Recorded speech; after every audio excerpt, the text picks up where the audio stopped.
बचपन से हम सब यही जानते आए हैं कि खून का रंग लाल होता है, और अगर अभी मैं आपसे ये पूछूं तो शायद आपका जवाब भी लाल ही होगा। और आप गलत भी नहीं होंगे, क्योंकि इंसानों का खून लाल होता है और लगभग हर जानवर का भी। एक जानवर ऐसा भी है जिसका खून लाल नहीं, उसका खून नीले रंग का होता है। लेकिन ऐसा क्यों? सबसे हैरानी की बात यह नहीं है कि इसके खून का रंग नीला है। हैरानी की बात यह है कि ये कोई रेयर जानवर नहीं है, बल्कि दुनिया के लगभग हर महासागर में पाया जाता है। वो जानवर है ऑक्टोपस। लेकिन सवाल अभी भी वही है, आखिर इंसानों का खून लाल और ऑक्टोपस का नीला क्यों? अगर आप सोच रहे हैं कि इसके खून में कोई नीला कलर मिला होगा, तो ऐसा बिल्कुल नहीं है। इसका राज एक मेटल में छुपा है। वो मेटल आयरन नहीं बल्कि कॉपर है। अब सवाल यह है कि एक मेटल खून का रंग कैसे बदल सकता है? जब भी हम सांस लेते हैं, ऑक्सीजन सबसे पहले हमारे फेफड़ों तक पहुंचती है, लेकिन वहां से शरीर के हर हिस्से तक उसे कौन पहुंचाता है? हमारा खून। असल में हमारा खून सिर्फ लाल रंग का एक लिक्विड नहीं है। उसका सबसे बड़ा काम ऑक्सीजन को शरीर के हर हिस्से तक पहुंचाना है, और यही काम करने के लिए हमारे शरीर में आयरन होता है, जबकि ऑक्टोपस के शरीर में कॉपर। इसी वजह से हमारा खून लाल दिखाई देता है, जबकि ऑक्टोपस का नीला। अब एक और सवाल, अगर ऑक्टोपस के शरीर में कॉपर है तो आयरन क्यों नहीं? इसका जवाब ऑक्टोपस के घर में मिलता है। ऑक्टोपस समुद्र की गहराइयों में रहता है। वहां सूरज की रोशनी बहुत मुश्किल से पहुंचती है, पानी बेहद ठंडा होता है और ऑक्सीजन भी कम होता है। ऐसी जगह पर जिंदा रहना ही सबसे बड़ी चुनौती है।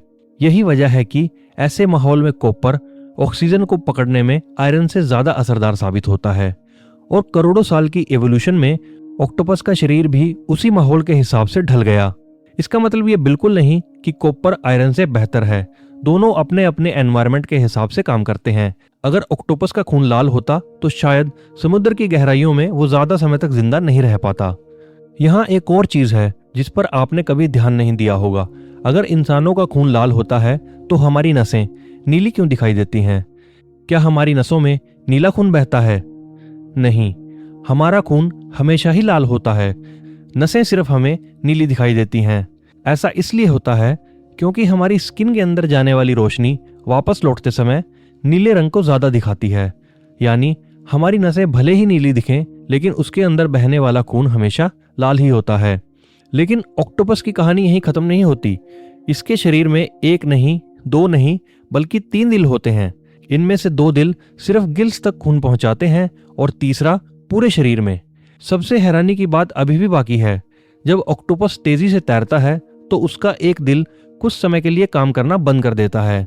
यही वजह है कि वो ज्यादा देर तक तैरने की बजाय समुद्र की सतह पर चलना या रेंगना ज्यादा पसंद करता है। क्या इस दुनिया में सिर्फ ऑक्टोपस का ही खून नीला होता है? बिल्कुल नहीं। स्क्विड, कटलफिश और होर्शू क्रैब, इन सभी का खून भी नीला होता है, क्योंकि इनके खून में भी ऑक्सीजन ले जाने का काम कॉपर ही करता है। लेकिन सबसे हैरानी की बात यह भी नहीं है, इस नीले खून का रिश्ता आज आपकी जिंदगी से भी है।